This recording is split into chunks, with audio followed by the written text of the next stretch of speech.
Saudara, hari ini Litbang Kompas merilis survei Pilkada Jawa Barat yang diselenggarakan pada 1 hingga 9 November 2024.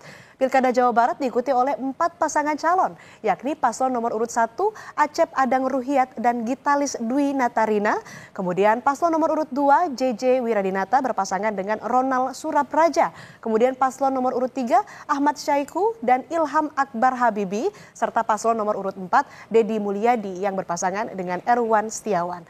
Survei dilakukan dengan wawancara tatap muka yang diselenggarakan Litbang Kompas dari tanggal 1 hingga 9 November 2024 kepada 630 responden. Dari jajak pendapat yang dilakukan Litbang Kompas, 4,1% responden menyatakan dukungan pada paslon Acep Adang Ruhyat dan Gitalis Dwi Natarina. 4,6% memilih paslon JJ Wiradinata dan Ronald Surapraja, sementara 9,0% responden ini memilih paslon Ahmad Syaiqo dan Ilham Akbar Habibi. Kemudian 65,0% responden memilih paslon Deddy Mulyadi dan Erwan Setiawan. Sementara itu, saudara, 17,3% responden masih belum menentukan pilihan atau tidak tahu. Nah, survei Litbang Kompas ini, saudara, menampilkan data elektabilitas paslon Pilkada Jawa Barat 2024 berdasarkan alasan memilih. Ada beberapa faktor yang berpengaruh, diantaranya kualitas cagup dan atau cawagupnya sebanyak 22,1%. Kemudian cagup-cawagup berpengalaman dalam pemerintahan sebanyak 19,2%. Kemudian visi, misi, dan program kerjanya sebanyak 17,6%. Integritas moral cagup dan cawagupnya 9,6%. Tampilan fisik cagup cawagup ini akan juga menjadi salah satu faktor yang mempengaruhi memilih atau memberikan suaranya. Lalu bagaimana dengan peluang calon kepala daerah Jawa Barat memenangkan kontestasi Pilkada 2024? Kita undang bergabung bersama kami di sini peneliti Litbang Kompas Rangga Eka Sakti. Silakan Mas Rangga bergabung bersama kami. Selamat pagi Mas, apa kabar? Selamat pagi, sehat. Mas, kalau kita lihat dari hasil survei elektabilitas paslon Pilkada Jawa Barat 2024, ini apakah nantinya Pilgub Jawa Barat cukup hanya satu putaran?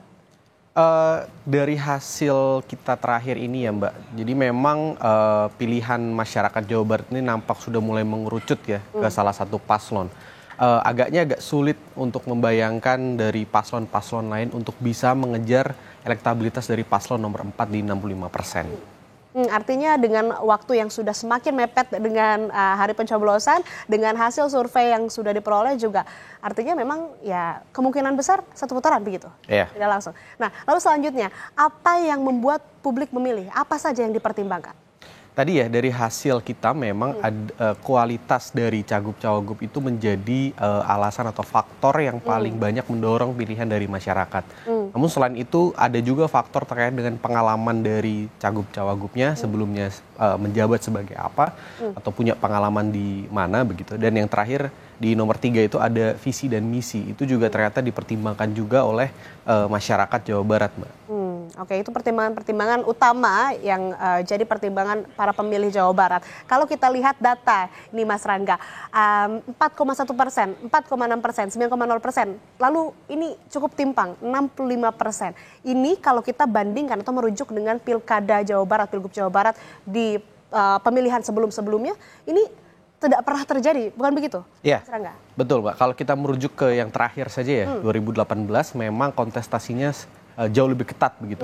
Pada saat itu paslon RK Pak UU itu menang cukup tipis di 32%, sedangkan disusul oleh Pak Ajat dan Pak Ahmad Syaiqo waktu itu ya 28%.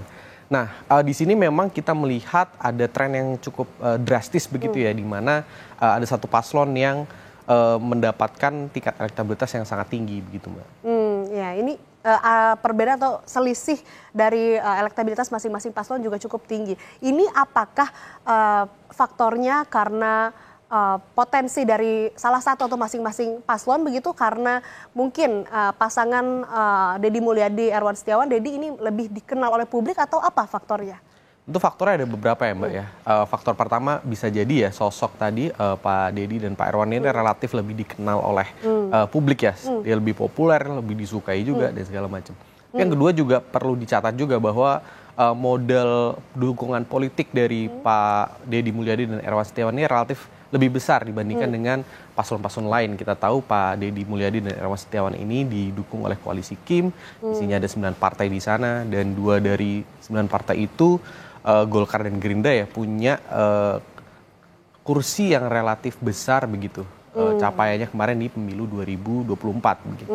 Baik, kalau kita bicara soal potensi paslon lain selain Deddy Mulyadi dan Erwan Setiawan, dengan waktu yang sudah cukup sedikit ya, sangat sedikit, ini semakin dekat dengan pemilihan, bagaimana potensi mereka untuk kemudian bisa mendongkrak suara atau elektabilitas? Bagi paslon nomor 1, 2, dan 3, ini kan memang unik ya. Tapi mungkin satu benang merah yang bisa ditarik begitu ya dari ketiga paslon ini adalah bagaimana mereka perlu untuk berupaya mengkonsolidasikan suara-suara dari basis konstituen mereka yang masih mengalir ke pasangan Deddy Mulyadi dan Erwan Setiawan. Baik di kelompok pemilih PKB gitu misalnya di paslon nomor urut 1, kemudian di kelompok pemilih PDIP yang mengusung paslon nomor urut 2, dan juga PKS dan Nasdem di nomor urut 3 begitu. Banyak juga yang belum memilih, ada 17,3% yang tidak tahu atau belum menentukan pilihan ya ini Mas Rangga. Nah, ada juga yang menyebutkan bahwa belum memilih karena menunggu kampanye selesai. Nah, sebetulnya faktor dari kampanye ini sebesar apa terhadap elektabilitas? Kalau dari hasil kita ya Mbak, sekitar 39-40% dari publik Jawa Barat yang masih belum menentukan pilihan, itu memang menunggu hasil dari debat dan juga kampanye ini finish dulu Mbak. Begitu. Artinya faktor yang paling besar begitu? Paling besar. Lalu selanjutnya ini kan ada juga swing voters. Ini bagaimana potensi yang belum menentukan pilihan, yang belum tahu potensi swing voters ini seperti apa Mas untuk memilih nantinya?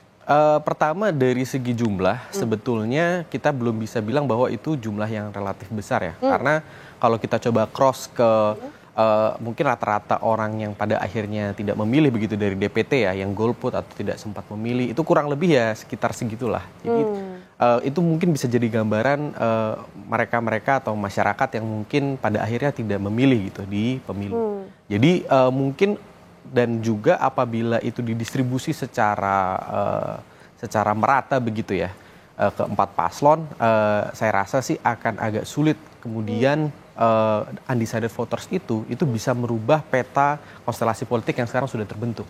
Jadi sebetulnya pengaruh dari undecided voters ini tidak begitu besar meskipun angkanya masih cukup tinggi lah ya, 17, sekian persen begitu.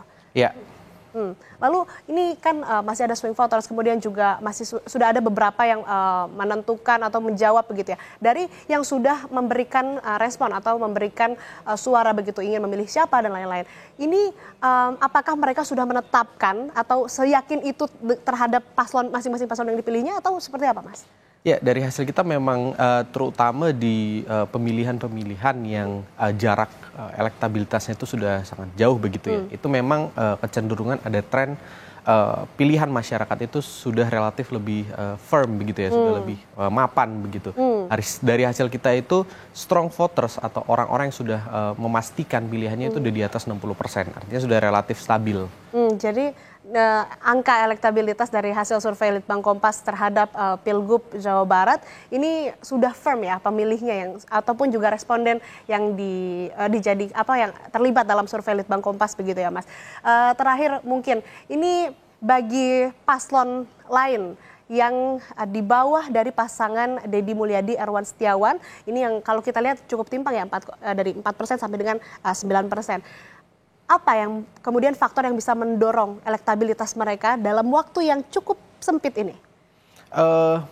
Kembali lagi ya, menjaga basis-basis, karena ada salah satu faktor yang kita bisa lihat bahwa memang aliran suara mayoritas dari tiap paslon, partai yang mendukung paslon nomor urut 1, 2, dan 3 itu justru mengalirnya ke paslon Pak Deddy dan Pak Erwan begitu. Nah, tantangan bagi paslon nomor urut 1, 2, dan 3 adalah bagaimana mereka bisa mengkonsolidasikan lagi suara-suara konstituen pemilih partai mereka di PKB, PDI, dan juga PKS gitu misalnya, untuk utuh kembali ke paslon masing-masing itu tadi, Mbak. Baik, artinya memang meskipun tadi disebutkan pemilih atau responden yang memberikan suara di survei Litbang Kompas ini sudah firm, tapi upaya yang masih bisa dilakukan bagi paslon lain yang tertinggal begitu ya, kalau kita lihat dari angka persen elektabilitasnya, bisa tadi dengan berkonsolidasi lagi dengan partai politik dan juga pendukungnya. Terima kasih Mas Rangga Eka Sakti telah bergabung bersama kami di Sapa Indonesia Pagi.